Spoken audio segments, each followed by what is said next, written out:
여러분 예배가 기다려 주십니까? 저는 매일 새벽과 수요 예배 그리고 주일 예배가 기다려집니다. 그래서 혹시 금요 예배도 할까라는 생각도 해봤는데 별로 아멘 하시는 분은 금요일 날 꼭 참석하시기 바랍니다.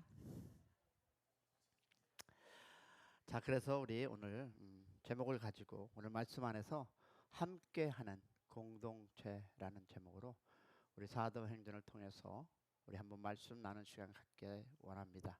함께하는 공동체 오늘은 1편이고요. 1편이 있다면 분명히 다음에 2편이 있다 없다 있습니다. 그래서 오늘 다 언더스탠하지 않고 돌아가시더라도 2편을 기대하시고 2편이 있으면 3편이 있다 없다 있습니다. 그래서 함께하는 공동체라는 제목으로 한번 은혜 나누겠습니다. 사도행전 2장 41절 47절 우리 한 목소리를 한번 말씀을 받을 때 우리 주님의 음성을 듣고 돌아가는 여러분 그리고 우리 모두가 되기를 소망합니다. 시작. 그 말을 받은 사람들은 세례를 받으며 이날의 신도의 수가 3천이나 더하더라. 그들이 사도의 가르침을 받아 서로 교제하고 떡을 떼며 오로지 기도하기를 힘쓰느라. 사람마다 두려워하는데 사도들로 말미암아 기소와 표적이 많이 나타나니 믿는 사람이 다 함께 있어 모든 물건을 서로 통용하고 또 재산과 소유를 팔아 각 사람의 필요에 따라 나눠주며 날마다 마음을 같이하며 성전에 모기를 힘쓰고 집에서 떡을 떼며 기쁨과 순전한 마음으로 음식을 먹고 하나님을 찬미하며 또 온 백성에게 칭송을 받으니 주께서 구원받은 사람들을 날마다 더하게 하리라. 아멘. 삶 커뮤니티 교회 가족 모두는요, 우리 교회가 부흥하기 위해서 나름 기도도 하고 전도도 하고 있음을 저는 알고 있습니다. 그리고 열심히 참석하고 있고 또 전도가 있음 또 저는 봅니다. 담임 목사라서 정말 여러분에게 그 수고와 그 모든 시간 대단히 고맙고 감사합니다. 그런데 몇 분은 나름대로 우리 교회가 왜 부흥이 안 되는 이유 이야기를 또 걱정하는 마음으로 부정적인 이야기를 하시면서 그런 분도 누가 그러더라 그리고 그렇게 판단하시는 분도 계십니다. 저는 좋은 뜻으로 이해합니다. 그래서 저는 그런 모든 것을 생각하며 기도하고 그러면 성경은 어떻게 그것을 이야기하고 있는가? 왜냐하면 성경이 답이기 때문입니다. 할렐루야. 그래서 성경 이야기를 통해서 부흥은 어떻게 일어납니까? 라는 질문을 던져봤습니다. 그리고 오늘 말씀을 나누고자 합니다. 자, 그럼 우리 초대교회에 있었던 부흥의 현장을 한번 가보기 원합니다. 사도행전 2장에서 읽어보면서 47절을 보면 한 가지 중요한 단어를 발견합니다. 여러분 47절 후반에 보니까 주께서 구원받은 사람들을 날마다 더하게 하시리라 되어 있습니다. 이것은 구원받은 사람을 억지로 데려오는 어떤 인위적인 행위도 되는 것이 아니라 하나님께서 구원받은 사람을 더해 주셨다라고 성경을 우리에게 증거하고 있습니다. 부흥이 우리에게 오는 것이 아니라 주님의 손으로부터 왔습니다. 할렐루야. 부흥에는 어떤 필수적인 요소들이 필요합니다. 그래서 그 요소를 초대 교대에서 가졌던 멋진 경험 3가지를 여러분과 나눠보고자 합니다. 첫 번째, 아름다운 말씀의 경험입니다. 오늘 보니까 사도들의 가르침을 받는 것이 부흥의 출발이었습니다. 여러분 42절 앞부분에 나와 있는데요. 그리고 둘째 보니까 그 말씀의 경험을 따라서 교제 혹은 관계의 경험이 부흥의 요소들입니다. 그럼 우리 교회는 1번이 있습니까? 아니면 2번이 있습니까? 그래서 이 내용에 대해 42절 후반절부터 47절 절반까지 할애하고 있는데요. 셋째 보니까 거기에 따라서 그것으로 인해서 주어지는 아름다운 증거와 늘어나는 증인으로 인한 부흥의 결과를 볼 수 있는데, 그것이 바로 47절 후반전입니다. 그래서 저는 오늘 그 가운데서 이 공동체 형상을 위해서 우리가 가장 많은 요소가 가진 관계 경험에 대해서 함께 오늘 나누고 싶습니다. 여러분, 42절부터 47절에 한번 훑어볼까요? 여기 보니까 서로라는 개념에 유념해 보시기 바랍니다. 서로, 그리고 함께라는 단어와 혹은 마음을 같이 한다라는 그 마음이라는 그 낱말이 얼마나 자주 등장합니까? 그래서 42절을 보니까 저희가 사도들의 가르침을 받고 서로 교제하며, 앞은 명제고 그 다음은 앞에 대한 추적입니다. 그러면 44절을 보면 믿는 사람들이 다 함께 모든 물건을 서로 통용했습니다. 그리고 46절을 보니까 날마다 마음이 같이 하였다라고 합니다. 이 내용은 뭡니까?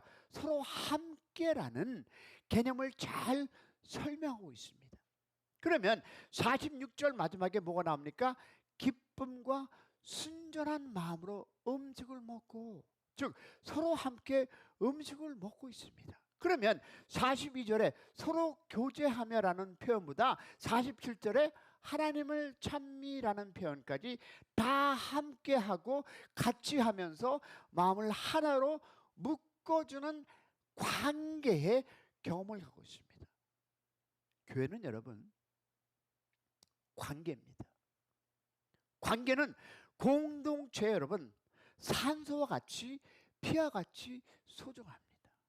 자, 그러면 초대교회에 이런 경험이 왜 필요했습니까? 이런 경험은 여전히 여러분 아시다시피 21세기 여러분과 내가 살아가고 있는 이 December 11, 2024 지금 오늘도 이것이 필요한 공동체라는 거죠.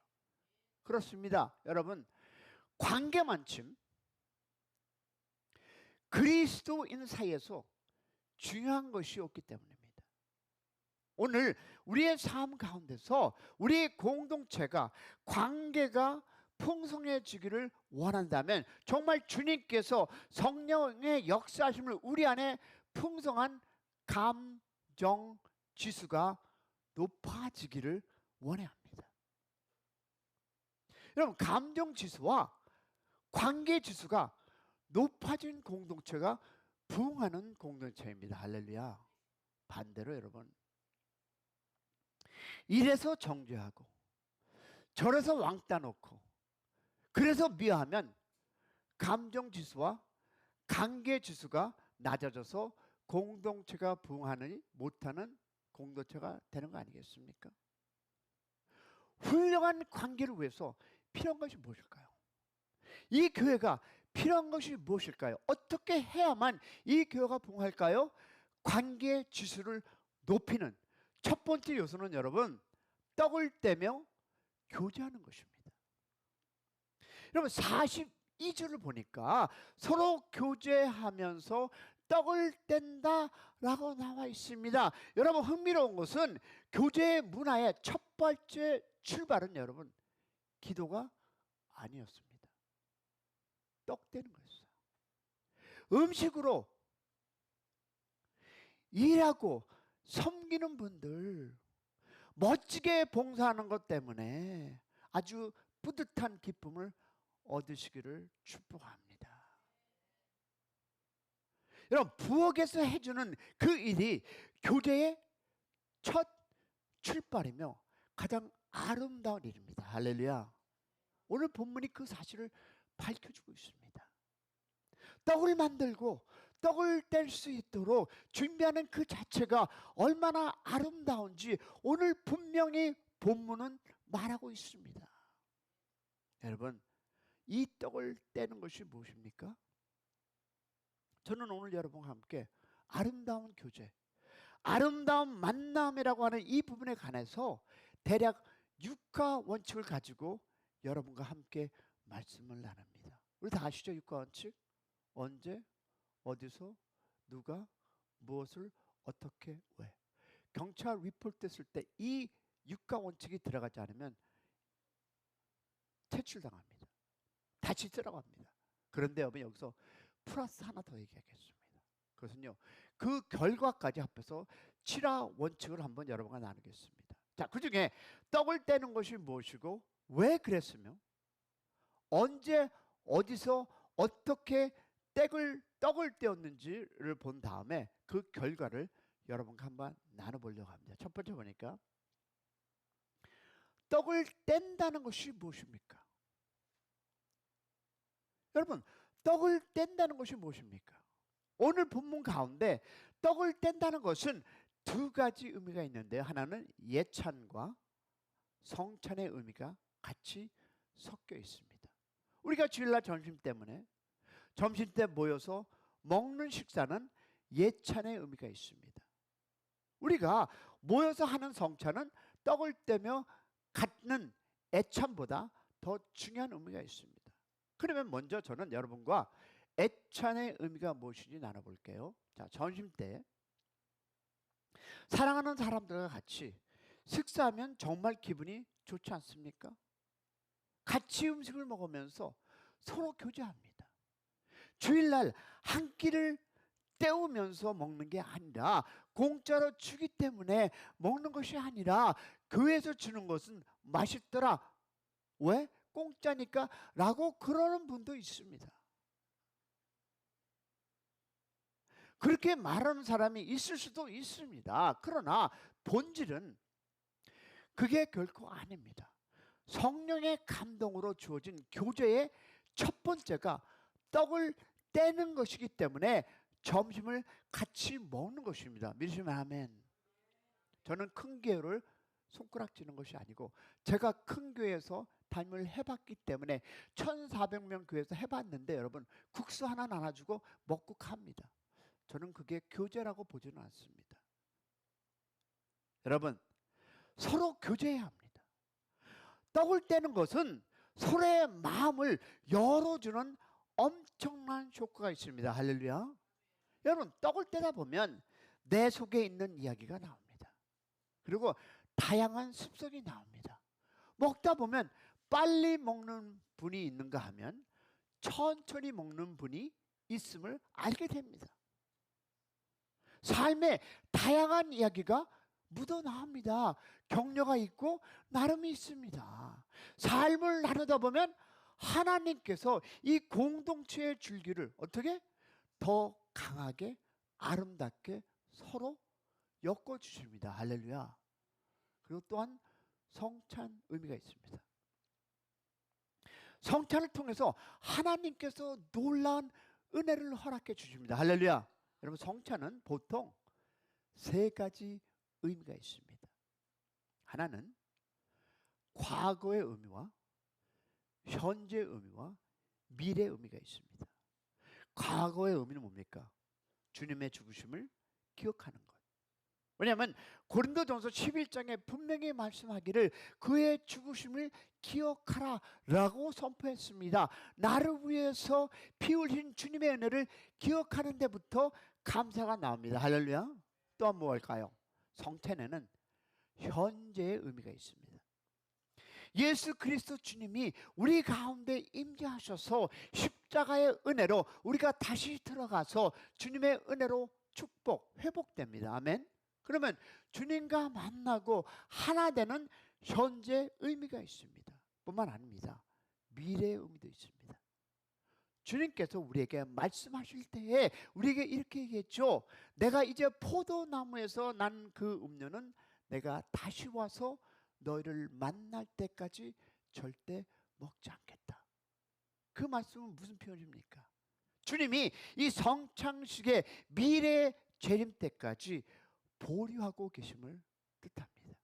우리는 이 주님의 완전한 그 미래의 임재를 기대하면서 성찬을 나눌 때 주님 어서 오시옵소서라고 고백해야 합니다. 그러므로 떡 떼는 것에는 여러분 예찬의 의미도 성찬의 의미도 있습니다. 떡을 떼는 것은 서로에 대한 사랑이고 주님과의 교제입니다. 아멘이십니까? 그리고 두 번째 있습니다. 그런데 왜 우리가 성찬과 애찬을 해야 합니까? 아마도 가장 간단한 대답은 이것이라고 봅니다. 그게 자연스러운 거 아닙니까? 보세요.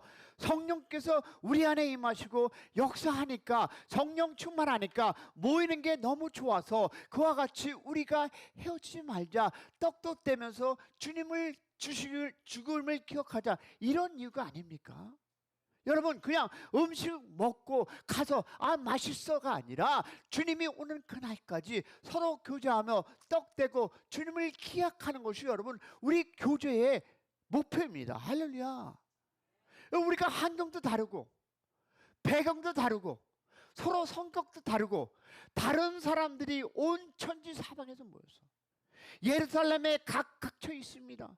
그런 사람들이 모여서 떡을 떼면서 나눌 때 모난 부분이 서로 부드럽게 되어지지 않습니까?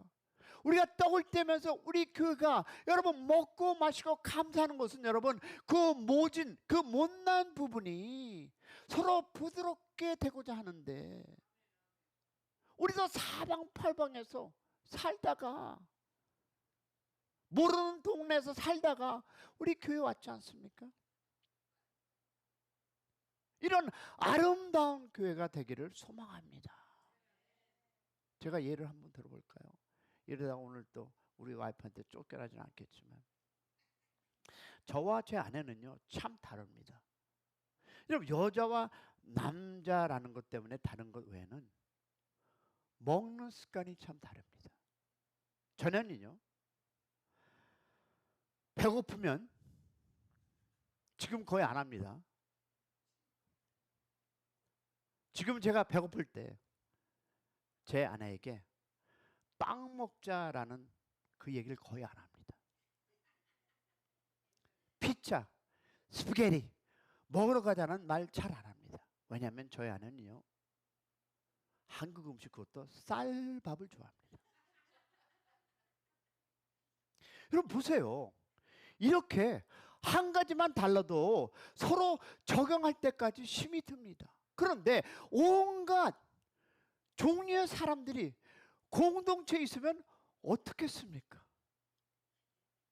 서로 이 모난 부분이 깎이고 부드러워져서 하나가 될 때까지 시간이 걸리지 않겠습니까? 주님은 그 필요를 너무 잘 하셨습니다. 이 가정은 이런 독특한 부분이 있고 저 가정은 저런 독특한 부분이 있습니다. 다양한 장점이 있고 단점이 있습니다. 한 상에 둘러 같이 식사하면서 교제할 때 그런 모난 부분이 깎여지기를, 다듬어지기를 원하는 주님의 그 생각이 있음을 기억하시기 바랍니다. 여러분, 서로를 보면서 주님의 사랑을 확인하는 그런 교회가 되기를 소망합니다. 너 왜 이렇게 빨리 먹어? 너 왜 이렇게 천천히 먹어? 그러지 말고 서로 빚어져 가시길 바랍니다. 주님을 닮아 서로 성장하는 그 목적 때문에 주님께서는 우리에게 성찬식을 주시고 애찬식을 허락하셨습니다. 할렐루야. 그러므로 하나님 안에서의 하나됨이 떡을 떼는 경험 가운데 있습니다. 할렐루야. 그리고 성찬 속에서 주님의 기쁨이 내 기쁨이 됩니다. 할렐루야. 주님의 아픔이 내 아픔이 됩니다. 공동체 속에서 참가한 우리 모두의 기쁨을 같이 나눠주는 그런 기쁨의 교회가 되기를 축원합니다. 그러므로 성찬과 애찬을 가질 때마다 바로 내 옆에 있는 한 형제 자매가 얼마나 소중한지, 주께서 그 사람을 위해서 피를 흘려주심을, 그런 사람이 곁에 있음을 항상 기억하는 교회가 되기를 소망합니다. 아니, 이렇게 자주 만나는 친척이 또 어디 있습니까?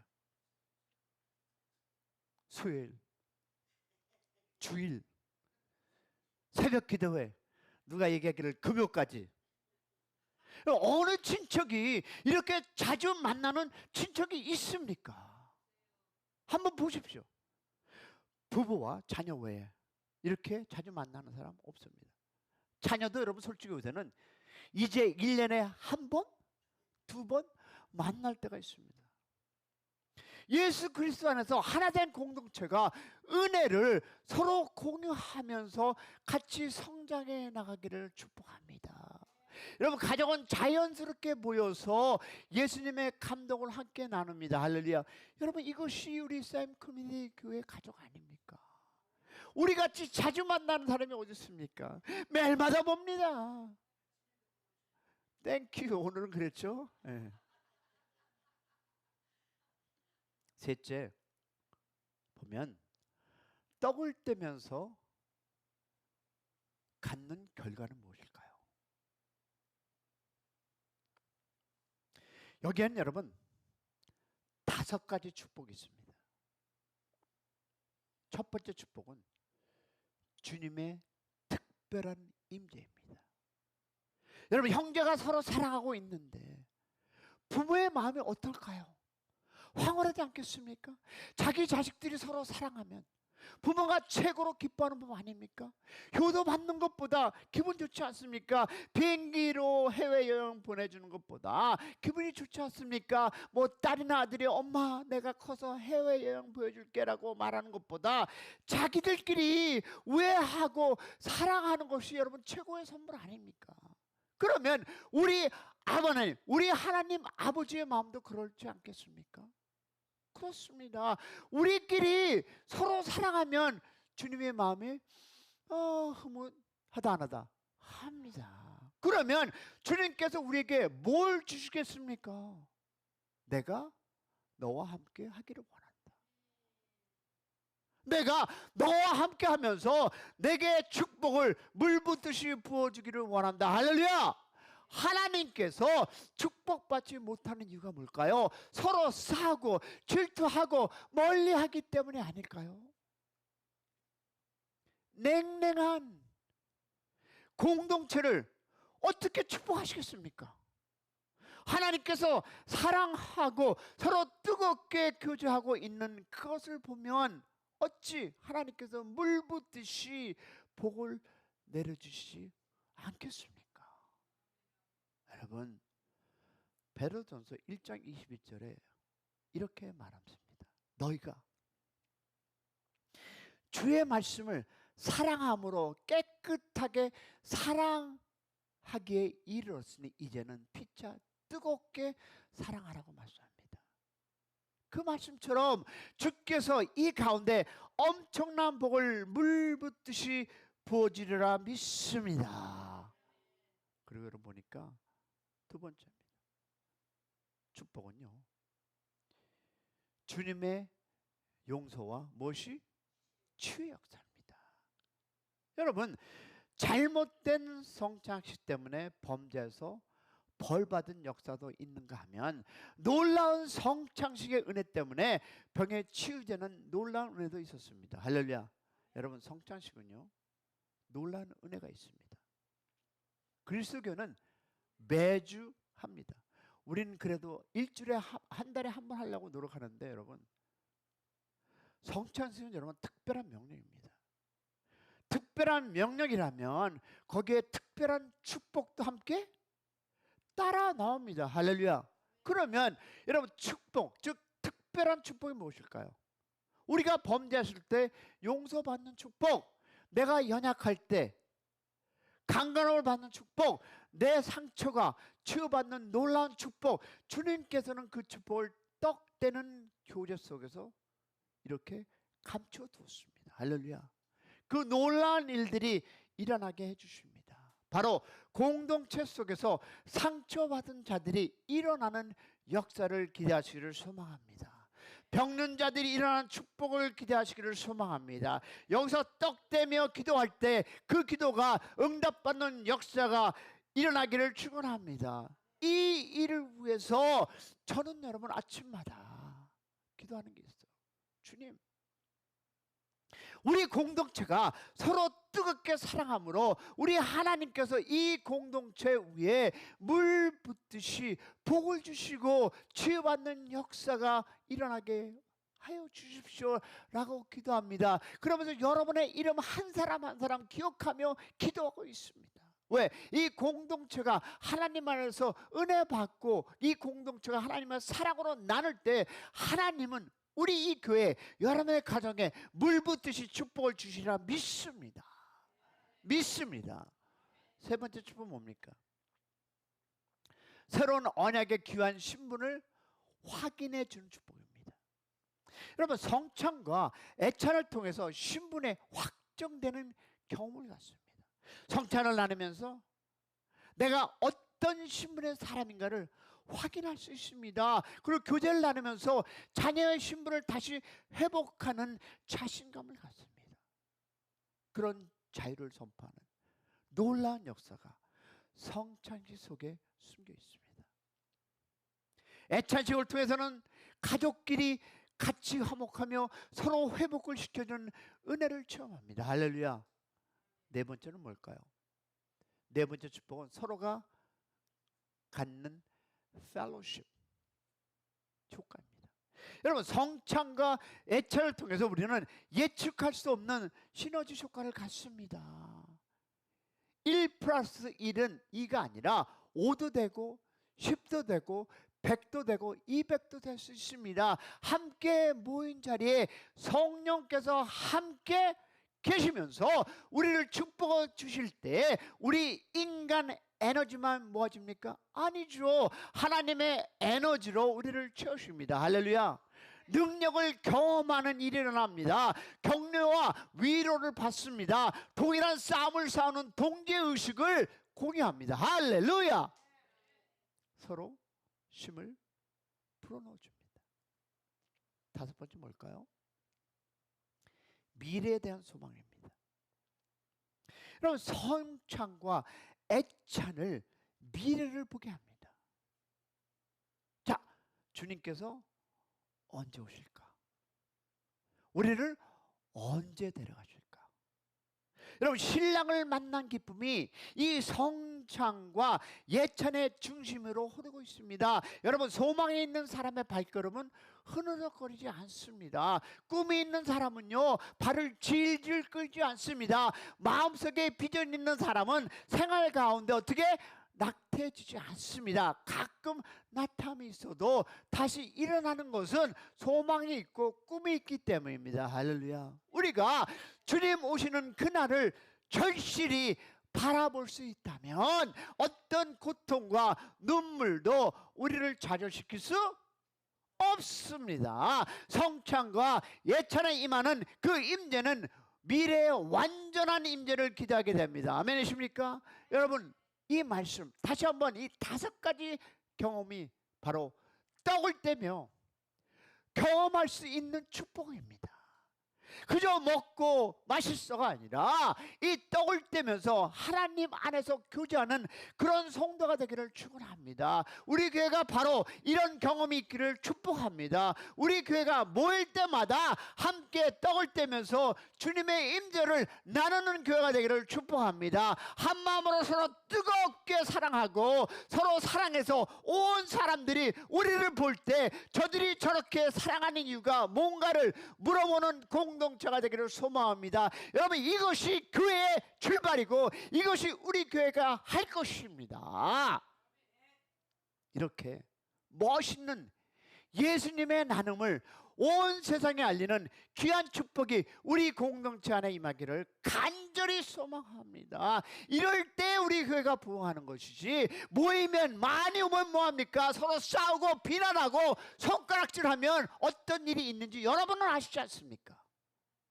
우리 공동체가 정말 이 모든 것을 서로 품고 이해하고 용서하고 가는 그런 공동체가 되기를 주님의 이름으로 간절히 소망합니다.